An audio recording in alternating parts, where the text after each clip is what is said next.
بسم اللہ الرحمن الرحیم۔ السلام علیکم معزز ناظرین، آج کی ویڈیو میں ہم خوابوں کے تعبیر کے بارے میں کچھ بیان کریں گے۔ حضرت ابو ہریرہ رضی اللہ تعالیٰ عنہ سے روایت ہے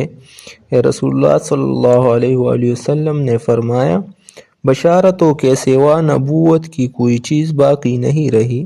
صحابہ رضی اللہ تعالیٰ عنہم نے دریافت کیا کہ بشارتوں سے کیا مراد ہے، تو آپ صلی اللہ علیہ وسلم نے فرمایا کہ سچا قول حضرت جابر رضی اللہ تعالیٰ عنہ خیر البشر صلی اللہ علیہ وآلہ وسلم نے فرمایا کہ جب کوئی شخص مکروہ خواب دیکھے تو 3 مرتبہ بائیں طرف تف کر کے شیطان کے شر سے اللہ کی پناہ چاہے اور اس کروٹ کو بدل ڈالے جس پر خواب دیکھنے کے وقت ان حضرت صلی اللہ علیہ وآلہ وسلم نے فرمایا کہ سچا خواب نبوت کا 46واں حصہ ہے۔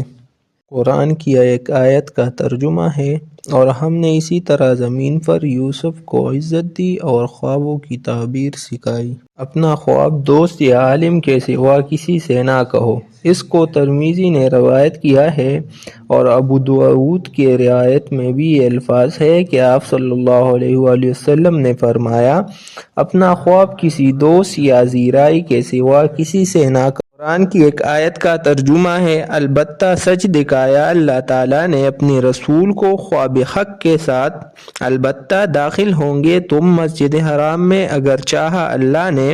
امن سے منڈاتی ہوئی سر و اپنوں کو اور کتراتی ہوئی نہ ڈرتی ہوئی، پس جانا اللہ نے جو کچھ کہ نہ جانا تم نے، پس اس کے علاوہ یہ کہ فتح بخاری شریف میں روایت ہے، آپ صلی اللہ علیہ وآلہ وسلم فرماتے ہیں، جس نے مجھے خواب میں دیکھا اس نے فی الواقع مجھے کو دیکھا، اور اس کا یہ خواب سچا ہے، کیونکہ شیطان کی یہ مجال نہیں کہ کسی کے خواب کے اندر میری شکل میں ظاہر ہو۔ رؤیائے صالحہ کی اہمیت۔ سچے خواب کی اہمیت اس حقیقت سے بھی ظاہر ہے کہ وحی الہی میں سب سے پہلی چیز جس سے حضور سرور دو جہاں صلی اللہ علیہ وآلہ وسلم کو سابقہ پڑا اور سچے خواب تھے۔ ان ایام میں نبی کریم صلی اللہ علیہ وآلہ وسلم جو خواب بھی دیکھتے تھے اس کی تعبیر صبح صادق کی مانند بالکل آشکارا ہوتی تھی۔ ان حالات کے بعد آپ صلی اللہ علیہ وآلہ وسلم کا میلان طبع تبتل و انقطاع، یعنی ہر طرف سے کٹ کر یاد خدا کے لیے گوشہ نشینی اختیار کرنے کی طرف ہوا، اور آپ صلی اللہ علیہ وآلہ وسلم غار حرا میں خلوت گزین ہو گئے۔ رواہ البخاری و مسلم۔ سچے خواب کی فضیلت اس امر سے بھی ظاہر ہے کہ اسی جز نبوت کہا گیا